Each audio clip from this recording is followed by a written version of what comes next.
Welcome to Rome. We love the city so much that we just had to come back. In this episode, as always, we're going to exploring some unique history, maybe one of the most restricted monuments here in Rome. It definitely took me by surprise. And of course, some amazing food. And in this episode, we focused a bit more on street food, but of course, we couldn't miss the pasta.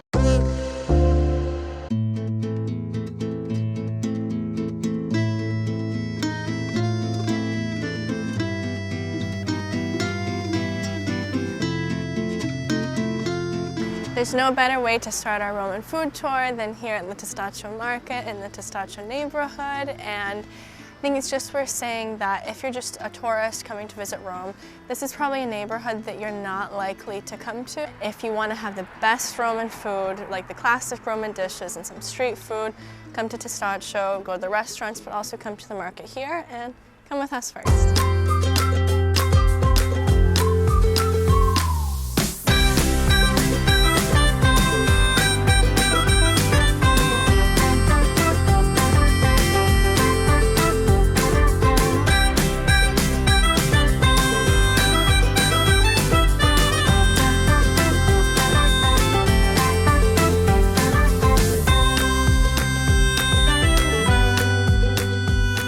So one of my favorite foods ever, I probably eat it every single day in different variations, is pasta. So this is ravioli di tartufo. So these are handmade every day over here, and this one has mushrooms and I think some kind of cheese in there. And then on top they do a pesto walnut. So pesto in Italy is not actually the green pesto that most of us are used to. Pesto just means basically paste, so it can be made out of anything. And so this pesto is made out of walnuts, and they have sprinkled some walnuts on top and cream. I'm really excited to try it. Wow, it smells, the minute I opened the lid, it smelled so good. Oh wow, so it has truffle as well. Wow, that was so tasty. Oh God, it may not look like it has a lot going on, but all the flavors together, they're just like super good, so powerful. And actually I was a little hesitant about the walnut paste because I've never had it and I thought it'd be like very walnutty, but it's very subtle. The combination of all the flavors, it's perfect. But do you expect anything else when you're in Italy? The food is amazing. We got something else, and Olivia is gonna tell you more about it and its history. We've been in Rome 3 times already. I still haven't tried it, so it's about time. Olivia. Thanks, Maria. We got a few other things. We got the carciofi alla Judea, which is the Jewish-style Roman artichoke, and the fiore di zucca. I think they say that the Jewish people of Rome are actually some of the oldest inhabitants in the city, and it's one of the, well, it was one of the biggest Jewish communities in Europe. So there's a nod to that. And it's pretty much just an artichoke, deep fried. And I think there's an herb, you just kind of like peel it back and eat it like a chip. So even like the pointy parts are not, do they cut the pointy parts? Yeah. So they like cut the whole thing and then they prepare it. It's really good, especially if you like artichoke, and it's kind of a unique way to eat it. I'm gonna have a quick chip. It literally tastes like chips. Wow. And we also have the fiore di zucca, which it's not Roman, I don't think. More of just like a classic Italian fried thing. And it's the flour of the zucchini, mozzarella. Sometimes there's an anchovy inside, so we'll find out. It's really nice, and again, something just like very simple. Yeah, I don't think this one has mozzarella or anchovies. It seems it's more like the dough fried with zucchini flour, but it could be blended and I don't think it a fishy taste.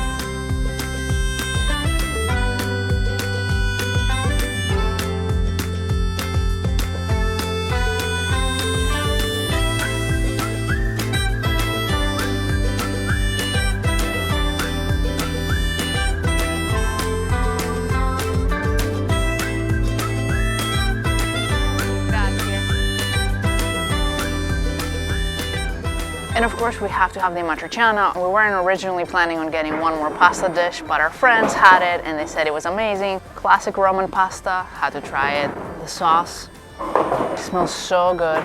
So it's basically red sauce, pepper, salt, and pecorino. Very al dente pasta, which I like. There's no better place in the world to have a red sauce pasta than, of course, Italy. I feel like I'm kind of saying the obvious. You cannot have this red sauce pasta anywhere else in the world. I don't know what it is. You come here, you have red sauce, and it's just like mind-blowing to me. We'll finish all this good food and then we'll see you later. So don't do the same mistake we did. We came a bit later for lunch, and apparently most shops close at 2:30. It's actually a really big market. I was not expecting these many vendors in this market. It's probably one of the biggest markets we've seen. And it's also good to point out that even though food in restaurants isn't like expensive here, if you want really good quality food and you're on a bit of a budget, come to the market and you can try a few different things for the cost of like one main meal at a restaurant. Definitely.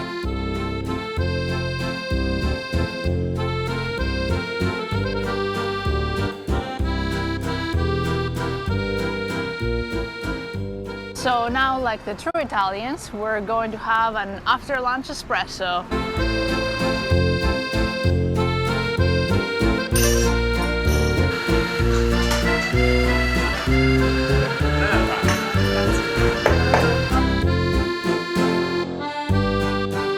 That was a really nice coffee to give us a little bit more energy. And now we're going to go to two of my favorite spots in Rome. One is the Giardino degli Aranci, which is the orange gardens with a very beautiful view of Rome. And then one more place, but we'll keep it a secret until we get there and show you. I gotta say, this walk so far is very pretty. We were in a very busy part of town, and then just like one street over, you start going up the hill, and it feels like you're in a very almost a suburb of Rome, but we're in the city. It feels very quiet, very beautiful buildings are all around, and it has a lot of trees, so you feel a little closer to nature, the birds, everything. I highly recommend this walk. I mean, Olivia never disappoints, so I'm curious to see what the surprise is at the end.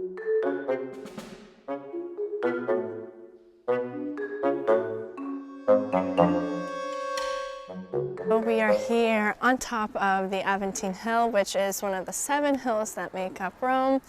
And we are going to see something pretty special, but still not going to say what it is. But just to give you a bit of a background to understand what it is, they call it the Aventine Keyhole, but it's actually technically called the Knights of Malta Keyhole. And it's property of the Knights of Malta, which are one of the oldest priory groups dating back to Jerusalem in the 11th century. And it's this old organization, secretive. Through these gates, it's actually one of the most restricted areas of Rome, and I think it's really hard to get through and be inside with what you'll see.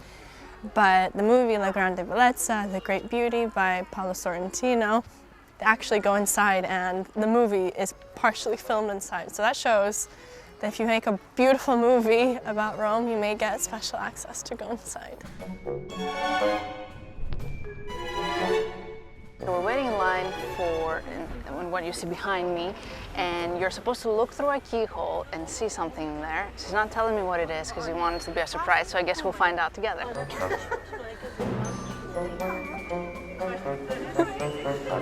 right, let's see. Whoa! That was good. I was not expecting that.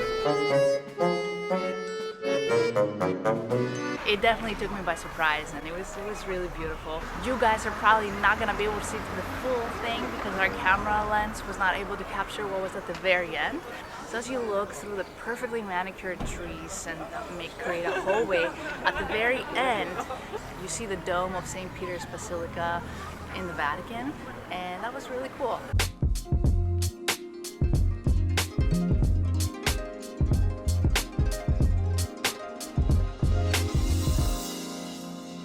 We made it to the orange gardens Olivia was talking about, and it's a beautiful walk just 2 minutes away from the keyhole we just looked through. So Rome has 7 hills, and our previous time here in Rome we went to Villa Borghese, which is another hill. I actually prefer this one more because you get really nice views, a lot more I think than Villa Borghese, but I think we should visit both if you have the chance, and it's a beautiful walk.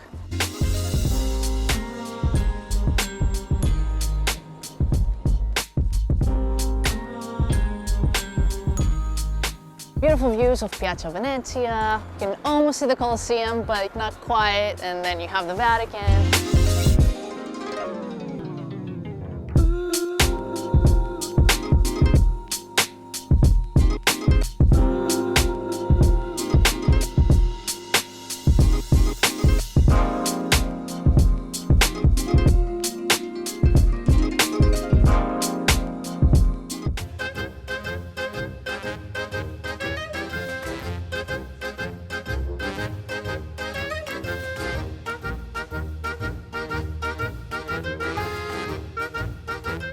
quite a long day, so now we're back at our Airbnb. We went some grocery shopping and to a local deli where we got some authentic Italian cheese and salami and mortadella.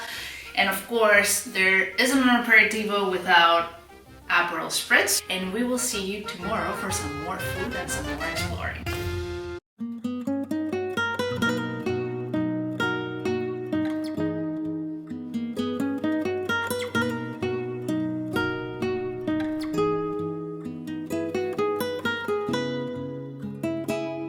A beautiful morning, the sun is out. A beautiful winter morning here in Rome, the sun is out, and we're in the area of Trastevere. It's a very popular area for its nightlife and a lot of good food. In this specific road, we are going to continue our hunt for some great street food, and it's a little further down. It's famed to be one of the best souplis in the area among some other street food. Let's just go and try it.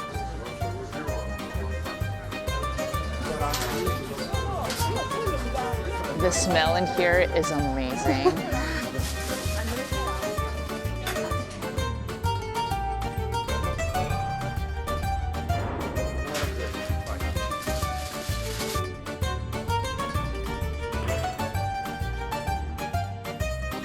Right, so the moment has come to have the famous soupli. For those of you wondering what a soupli is, it's basically a deep fried bowl of yumminess. It basically consists of red sauce, rice, mozzarella, and some places in the red sauce have meat. This one has the meat, and they say a good soupli is supposed to do this, like a telephone cord, which I guess it does it. And we had multiple souplis already because we wanted to try everything for you before we showed you. This is my second favorite. I think the red sauce in the restaurant we had the other day was better.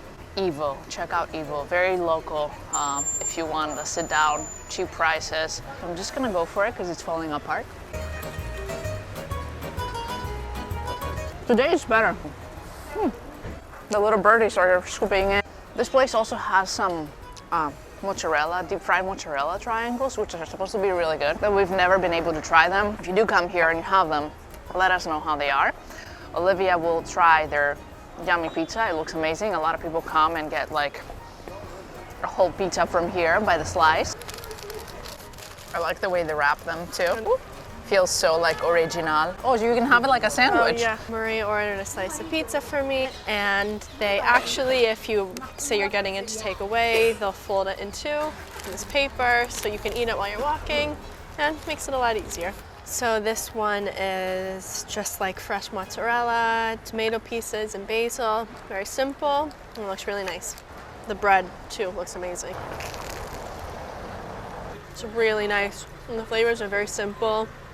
And the bread, with like the juice from the tomato and the mozzarella both going into the bread. So good. Yummy. Now we have it ready to carry out when we walk. At first I was a little confused as to why so many people just come and buy the pizza instead of the soupli, because the place is called soupli. But after trying this pizza, It's very good. I understand. Like, the pizza is really good. We had a pizza by the slice at another store, Alice, or no, Alice. And This is really I had good. higher expectations. It was good, it was average, but this is really, really tasty.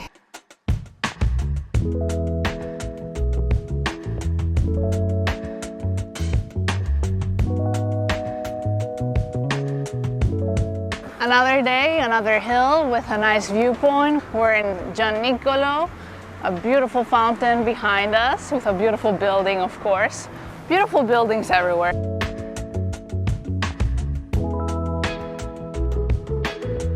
I think yesterday's viewpoint was like directly behind this building, based on what I'm seeing right here. So after this hilly walk, we deserve some food, so we're gonna go to one of our favorite places, Frappuccino. We are back in one of our favorites. It was in our previous Rome video, and you definitely need to come here if you want a quick bite to eat. Last time we came here, I really wanted to try the tortellino soup. So it's pretty much French tortellini. and one for today. I'm really excited to try it. There's no pasta like the tortellini inside, but it has the fillings you would have inside traditional tortellini. I like the breading better here than other soup place we went to. So continuing with the tortellini theme, I also wanted to try the other tortellini, which this one actually is like, there's pasta in it, tortellini, but it's like a roll that it's deep fried and it looks really freaking good.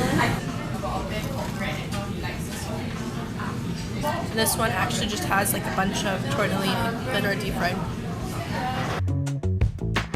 These triangle breads that are like homemade here, and they're delicious. Just the bread alone is so good. And then you have this filling inside, so it's kind of like stuffed like a pizza. So I got the beef stew and the eggplant parmesan. When you're here in Rome, Italy in general, have eggplant parmesan as much as you can. It's so amazing. Well, let me try the beef stew. I'm a bit curious. It's really nice. Very nice. The sauces here feel so homemade for some reason. And then we got the eggplant parmesan, which is a personal favorite of mine. It just like melts in your mouth. It's so freaking good. All right, so we're gonna get eating and then head to a famous monument and learn a little more about it. That was delicious as always. Amazing. Now we're going to head to Pantheon. Yay! We went there a couple days ago, and I think it's really cool to show you something on the inside. It just kind of blew my mind, so I want to show you too.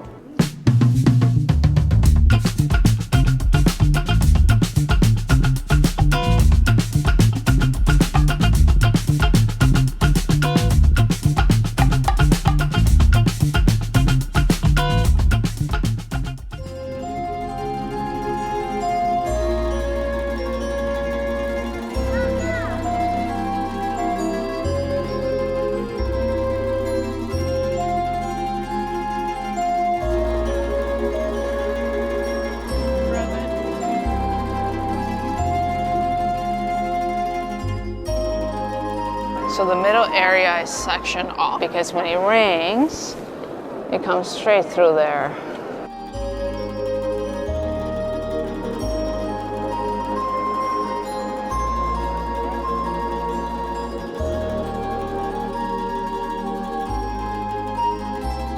It has the largest unsupported dome in the world, and it actually has a hole in the middle, so when it rains, water falls in.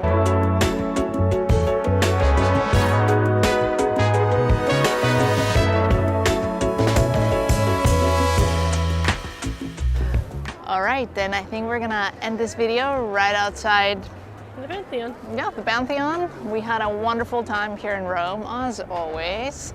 Lots of good food, lots of good sights, endless sights you need to see. You need to come here so many times in order to see everything. Thank you for watching. As always, don't forget to hit the like button and subscribe if you haven't already. We really appreciate that. We will see you soon. Adios.